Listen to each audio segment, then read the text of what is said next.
Some of the world's most ordinary foods have the darkest history, and some weren't meant to be eaten at all.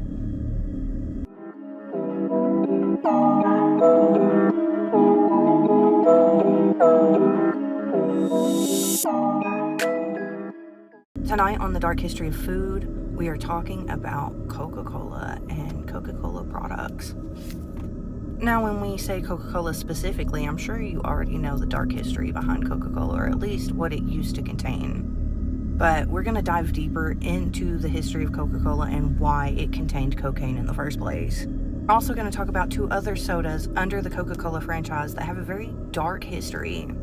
So sit back, turn the lights off, and we will begin this journey into the dark world of Coca-Cola, 7-Up, and Fanta. So, Coca-Cola didn't actually start out as a soft drink. It started out as an addiction cure. This is your brain. This is drugs.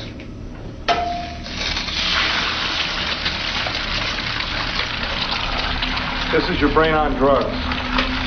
That caused another addiction. So, in the 1860s, John Pemberton was wounded in the Civil War, and he ended up getting addicted to morphine. Desperate to get off the morphine, he created a tonic called French cola wine, made from alcohol and coca, the plant that contains cocaine. So John essentially went from morphine to getting drunk and doing cocaine. But then Prohibition hit, so John took the alcohol out of it, but kept the coca, and the new version became Coca-Cola. So for years, people were unknowingly drinking a cocaine-infused beverage. Could you imagine how absolutely insane that would have been?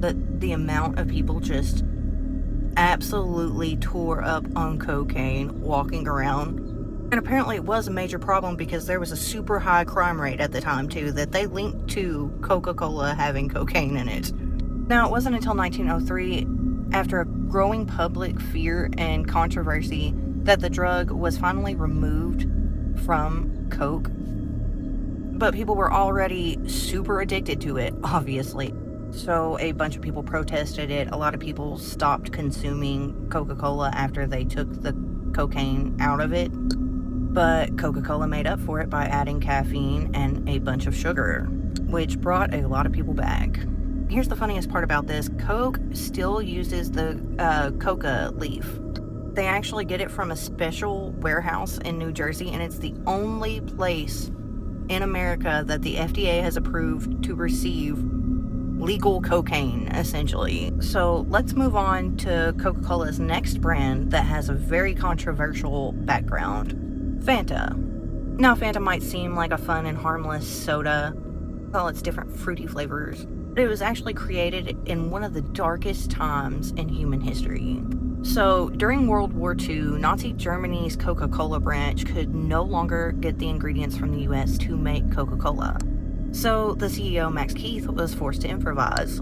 Pretty much used whatever he could find, whey, leftovers from cedar presses, and he created a new drink, which became Fanta. Now, surprise, surprise, a huge company like Coca-Cola had already supported Nazi Germany. They went as far as advertising next to swastikas at the 1936 Berlin Olympics. Because when you are a huge conglomerate, who cares?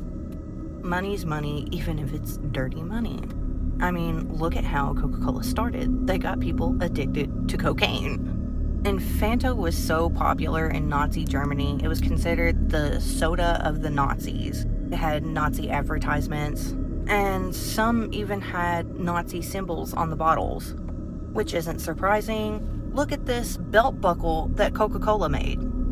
Do you see it? I'm going to put it right here. Yeah. Now, obviously, after World War II, Fanta went global, and we still enjoy it until this day, even though it was literally created by Nazis. Now, the final soda on our list, probably the craziest one, and it's also a Coca-Cola product, is 7-Up. And of course, 7-Up also started as a drug. When it launched in 1929, it was called Bib Label Lithiated Lemon Lime Soda. And yes, lithiated means it had lithium in it. The same substance still used till this day to treat mood disorders like bipolar disorder and depression. So for years, people were drinking an antipsychotic medication without even thinking twice. Which I kind of want to go down the rabbit hole of this as I'm reading this, because this was in 1929, which was during the Great Depression, right? And it just so happens that a soda comes out that has lithium in it, which helps with anxiety and depression and stabilizes your mood. Conspiracy time with me, Chelsea Woe. I'm about to say is totally not factual. I'm just thinking about this as I'm reading this. Doesn't it seem like such a coincidence that something like this would come out at the very beginning of the Great Depression? And they took lithium out of it in 1948. So a few years after the Great Depression ended. When you really think about it, okay, so they had cocaine in drinks before the Great Depression. They supported Nazi Germany during the Great Depression. And they also gave Americans and people globally lithium to cope with the Great Depression of World War II. So in 1948, the lithium was quietly removed by law in 7-Up. And 7-Up was advertised as a family drink. So if you go and you look back at the vintage advertisements for 7-Up when it first came out, it was advertised not just to adults or children. It was even advertised that it was good for babies with colic and stuff. So your baby has a tummy ache, give them 7-Up. The lithium will knock that tummy ache right out. They even launched campaigns where it showed you how to mix it with milk for your baby. What a way to keep the peace during pure chaos in the world. A literal world war. You are keeping everyone nice and calm. So Coca-Cola's gave people their ups, their downs, their side to sides, getting the general public addicted to cocaine and lithium. They let Nazi Germany create a new drink for them, Fanta, because, the Nazis didn't need cocaine or lithium, they had meth. And here Coca-Cola is today, still going strong, pretty much a parent company to all kinds of different products. And I hate to guess it, but I'm sure many of you viewers are infatuated with some sort of Coke product. Comment your favorite below. Hope you enjoyed the video. I will be making more videos about the dark history of things from around the world, so don't forget to hit that subscribe button, like this video, share it, hit the bell button, whatever else you need to do, do it. Thank you all for your support, and in my next video, I'll be talking about some foods that we eat today that used to be made out of humans. That one's going to be a really good one, so don't forget to hit that bell button. And as always, good night.